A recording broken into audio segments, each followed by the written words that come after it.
বিতর্ক যেন পিছু ছাড়ছে না অন্তর্বর্তী সরকারের আইন উপদেষ্টা আসিফ নজরুলের। সরকার পতনের পর অন্তর্বর্তী সরকারের গুরুত্বপূর্ণ দায়িত্বে থাকা বিচার বিভাগ পুনর্গঠন এবং উপদেষ্টা নিয়োগ নিয়ে তার ভূমিকা ঘিরে শুরু হয়েছে নানান সমালোচনা। কেউ কেউ প্রশ্ন তুলছেন ভারতের গোয়েন্দা সংস্থা র এর সাথে তার সম্পৃক্ততা নিয়ে। আসলেই কি তিনি রয়ের এজেন্ট? এবার ইলিয়াস হুসাইন দিল তার ফাইনাল খেলা। আসিফ নজরুলকে 24 ঘন্টার ভিতর অন্তর্বর্তী সরকার প্রধানের আইন উপদেষ্টার পদ থেকে নামিয়ে দিল জনগণ।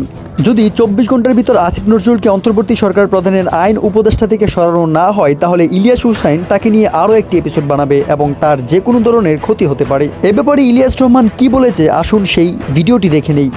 হায় আল্লাহ, আমার খালি মনে হয় আমি যদি কোনোদিন কোনো মন্ত্রণালয় বা কোনো দেশ পরিচালনার দায়িত্ব পেতাম, আমি জানি না আমি চেঞ্জ হবো নাকি ভবিষ্যতে, বা যদি কোনো পেতাম, জীবন দিয়ে কাজ করতাম খালি মানুষের হৃদয় জয় করার জন্য। মানুষের হৃদয় জয় করা মানে আল্লাহর হৃদয় জয় করা। আসসালামু আলাইকুম। 2021 সালে আসিফ নজরুলের পোস্ট, 2024 সালে এসে ভুলে গিয়েছেন। একদিন আগে জানিয়ে দিয়েছেন মিডিয়ার হত্যাকাণ্ড নিয়ে কোনো কমিশন হচ্ছে না। 2 দিন আগে আমার সব শেষ ইউটিউবের যে ভিডিও, সেখানে বলেছিলাম এবং চ্যালেঞ্জ দিয়ে বলেছিলাম যে মিডিয়ার হত্যাকাণ্ড নিয়ে কোনো কমিশন হচ্ছে না। আমি আগে জানলাম কীভাবে?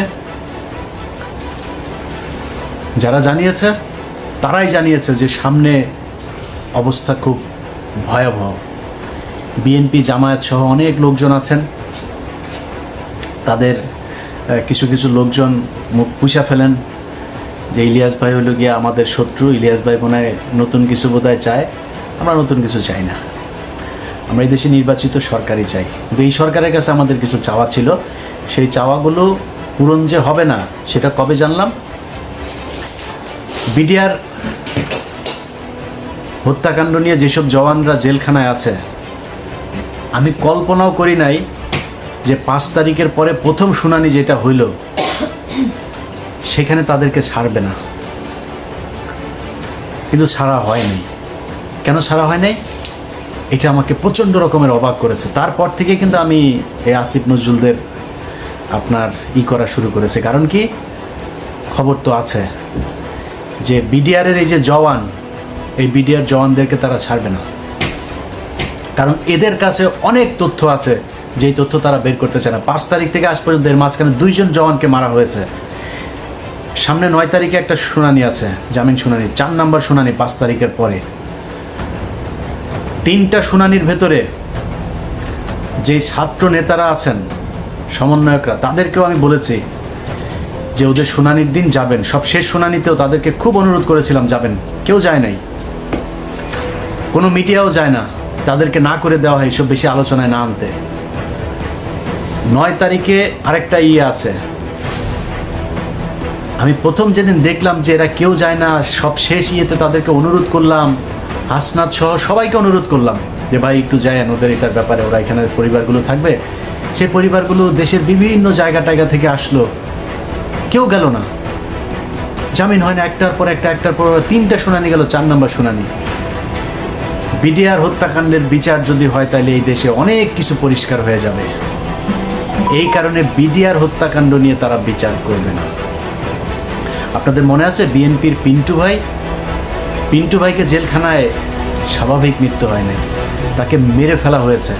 কারণ পিন্টু ভাইকে যদি বাঁচিয়ে রাখতো তাহলে পিলখানা হত্যাকাণ্ড নিয়ে অনেক ঘটনা বের হয়ে যেত, এই কারণে তাকে মারা হয়েছে।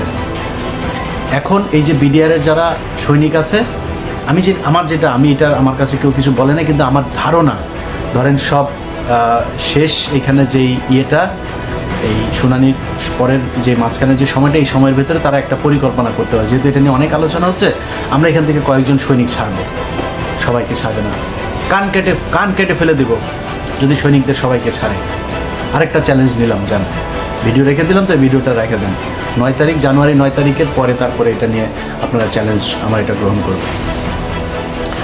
তো এদেরকে ছাড়া হবে না। প্রথম ঘটনার পর থেকে বুঝলাম যে না, আমরা তো আসলে বিজয় উদযাপন করলাম, এত নাচাগানা করলাম, এই সরকার তো আসলে আমাদের সরকার না।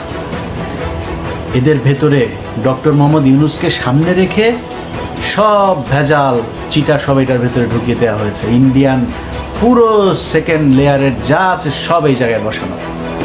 ডক্টর মোহাম্মদ ইউনূস চাইলেও কিছু করতে পারে না। এখন ডক্টর মোহাম্মদ ইউনূসের সামনে রাস্তা একটাই আছে, উনি যে কোনো দিন শুনবেন যে উনি চলে গিয়েছে দেশ থেকে। এরপরে কি হবে? পুরো সেট আপ সাজিয়েছে আসিফ নজরুল, মাহফুজানা, মতিউর রহমান। সব জায়গায় বিএনপির কিছু লোকজন আছেন, তাদের খুব মনে হয় আমার এ নিয়ে মনে হয় খুব কষ্ট কিছু, মানে আমি ঢালাওভাবে বিএনপি জামাতকে নিয়ে ঢালাওভাবে কথা বলার মতো স্পর্ধা আমি দেখাইতে পারবো না। এই দলের মানুষ আমাকে প্রচণ্ড ভালোবাসেন, আমাকে প্রচণ্ড শ্রদ্ধা করেন, তাদের নিজেদের মানুষ মনে করেন। তারা ধান খেতে ঘুমিয়েছেন, তাদের অনেক মানুষ হত্যার শিকার হয়েছে। এই সব শেষ আন্দোলনেও 95% মানুষ জামাত এবং এই বিএনপির লোকজন মারা গিয়েছেন, শহীদ হয়েছেন যারা। অতএব আমরা এদের ব্যাপারে কথা বলতে গেলে রেসপেক্ট করে কথা বলতে হবে। আমার ব্যাপারে কথা বলতে গেলেও একটু রেসপেক্ট দেখায় কথা বলতে হবে। আমাকে বলা হয়েছে যে জামাতের একটা গতকালকে একটা প্রতিবাদ জানিয়েছে আমার একটা বক্তব্যে। সেই বক্তব্য হচ্ছে, আমি বলেছি জামাতের যে নায়েবে আমির আছেন ওই যে তাহের সাহেব, এই তাহের হচ্ছে রয়্যাল লোক। এটা বলার পরে তারা বিবৃতি প্রতিবাদ জানিয়েছে আমার এই বক্তব্যের। আমি এটাকে খুব পজিটিভলি নিয়েছি, কারণ জামাত একটা সংগঠন, তাদের সাংগঠনিক একটা পদক্ষেপ থাকবে, এটা কোনো ব্যাপার না। আমি ওনাদের ওই ফেসবুক পেজেও জামাত ইসলামের যে পেজ আছে সেখানে গিয়ে জামাতের লোকজনেরও বক্তব্য দেখেছি, কমেন্ট দেখেছি, আমার কাছে খারাপ লাগে নাই। ওনারা মানে খুবই বন্ধুসুলভ আচরণ করেছেন।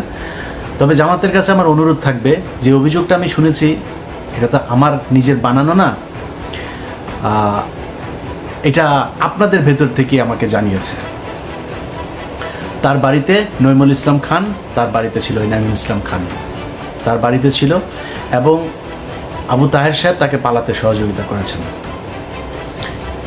এই ছাড়াও জামাতের আরও অনেকজনের ব্যাপারে এই বিষয় আছে।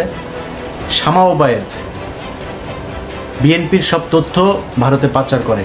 শামা ওবায়েদের সাথে এখনও শেখ হাসিনার কথা হয়। বিএনপিকে বলে রাখলাম, আপনারাও সাবধান থাকবেন। আমি যদি নাকি কোনো কথা বলি, ওই কথা বিএনপি বা জামায়াতের ক্ষতি করার জন্য না। জামাত ইসলাম যেটা করেছে, বিবৃতি দিয়েছে, কোনো সমস্যা নেই। আমি আমার কথা বলেছি, আমার এটা রেসপেক্ট রেখে বলছি। এটা নিয়ে তদন্ত করবেন, যদি আসলেই কোনো কিছু পাওয়া না যায় আমি তাহের ভাইয়ের কাছে আবার ক্ষমা চেয়ে নেব। তো এই যে বিএনপি জামায়াতের লোকজন, ওনারা কিছু কিছু লোকজন যে মনে করেন যে আসিফ নজরুল হচ্ছে তাদের লোক, তাদেরকে বলবো তারেক রহমানের বক্তব্য শোনেন। তারেক রহমান আপনার মনে হয় এমনিতেই বলে যে সামনে নির্বাচনটা কঠিন নির্বাচন, এমনিতেই বলেন যে আপনারা মনে করবেন না যে আমরা ক্ষমতায় চলে এসেছে, এগুলো এমনি বলে না। কিন্তু তারেক রহমান খবরগুলো জানে যে তারেক রহমানকে মাইনাস করার জন্য কত ষড়যন্ত্র চলছে, এবং সেইটার পার্ট হচ্ছে এই আসিফ নজরুল, রেজওয়ানা বন্যা, আরেকটা আছে ওদের সাথে ওয়াহিদ মাহমুদ, তো নামটা ভুল করছে কিনা জানি না। এই গং গত সপ্তাহে এই ডক্টর মোহাম্মদ ইউনূস তিনি বলেছেন যে 25-এর মাঝামাঝি বা শেষের দিকে আমরা একটা নির্বাচনের দিকে করি। তিনারা যাবেন না, তিনাদের কথা 26-এর শেষে গিয়ে আমরা চিন্তা করব। এর মাঝখানে সেট আপ শেষ হয়ে যাবে, সব শেষ। বিএনপির ভাইদেরকে বলতে চাই, সব শেষ। দুদকের একজন চেয়ারম্যান আপনাদের দলের ক্যান্ডিডেট ছিল, সে বিএনপি করে না, খুব সৎ মানুষ। বিএনপির ওই চয়েসটা ভয়ঙ্কর রকমের খুবই সুন্দর একটা ছিল। এই আমার জীবনে আমি যত মানুষ সম্পর্কে জানি, একজন মানুষ হিসাবে জানতে পারি, এই বিচারক মোতাহার হোসেন তাদের মধ্যে একজন সৎ মানুষ। এই মানুষটাকে হইতে দেয় না আসিফ নজরুল, এই রেজওয়ানা বন্যা, ওয়াহিদ মাহমুদেরা হইতে দেয়নি। ইভেন ডক্টর মোহাম্মদ ইউনূসও চেয়েছিল ইয়ে হোক, তাকে হইতে দেওয়া হয়নি। অতএব বিএনপির লোকজন খুব সাবধানে কথা বলেন। আমাদের মির্জা আব্বাস ভাই বলল যে করবে। বিদেশে কিছু লোকজন বসা খায়া দেয়া কাম পায় না, ইউটিউবে কথাবার্তা বলে। মির্জা আব্বাস ভাই এই কথাটার জন্য কোনো এক জায়গায় সরি বলে দিয়েন। তার একদিন আগে সম্ভবতই পিনাকিদা তার ব্যাপারে একটু কথা বলছিল, এই জন্য তিনি এটা বলে ফেলেন। 6 মাস হয় নাই ভাই এখনও। 6 মাস আগে আপনাদের পক্ষে কথা বলার মতো আমরা ছাড়া কেউ ছিল না। আবার পরের 6 মাস পরে না আবার সেরকম পরিস্থিতি আসে কি না, ইউ নেভার নো। সো খুব সাবধানে একটু কথা বলতে হবে। হ্যাঁ, আমরা আপনাদেরকে যদি কোনো কথা বলে থাকি তাহলে সেটা মনে রাখবেন, আপনাদের ভালোর জন্যই বলছি। এত মুখ পুষে ফেলা উচিত না। সো তারেক রহমান যে কথাগুলো বলছে, ভেতরে কি হচ্ছে, ঈদের পরেই এই সরকারের বিরুদ্ধে জামাত এবং বিএনপিকে মিলেমিশে আন্দোলনে নামতে হয় কিনা একটু অপেক্ষা করেন। এই যে শাহেদ আলম এখন এত কথাবার্তা বলছে না, শাহেদ আলম কিন্তু এমনিতে আমার বিরুদ্ধে লাগেন। শাহেদ আলম জানে না ওর জীবনেও কী কী 2 নাম্বারই করেছে। ও যে বিয়েটা করেছে, এই বিয়েটা একটা থানার ভেতরে বিয়ে হয়েছে। আশুলিয়াতে 2 জন এই গাড়ির ভেতরে করছিল, ওইখান থেকে পাবলিক ধরে আপনার একটু টানা হেঁচড়া করলো, এরপরে পুলিশ আসলো, এসে তারপর ধরে নিয়ে গেলো, পাবলিকগুলো ওর বিয়ে করাতে হবে। এবং ওই একই সময় তার আরেকজনের সাথে সম্পর্ক ছিল, তার সাথে তার বিয়ে হওয়ার কথা, বিয়ের কথাবার্তাও চলছিল পারিবারিকভাবে। এই মেয়ে যখন ওই মেয়ে যখন শুনে টুনে তারপরে আসার পরে এই মূল্য বললো যে আমাকে বিয়ে করতে হবে। এই পাবলিক পুলিশ মিলে এর সাথে বিয়ে দিয়ে দিয়েছে। চ্যালেঞ্জ করেন, ওরা চ্যালেঞ্জ করেন, আমি থানার নাম টাম সব কিছু বলে দেবো, ওই ওসিকে খোঁজার চেষ্টা করতেছি। এই হচ্ছে শাহেদ আলম। আরও অনেক কিছু আছে, কিন্তু ও আমার সাথে কেন লাগলো জানেন? বিশাল বড় স্বার্থগত একটা দ্বন্দ্ব এই জায়গায়। কি দ্বন্দ্ব?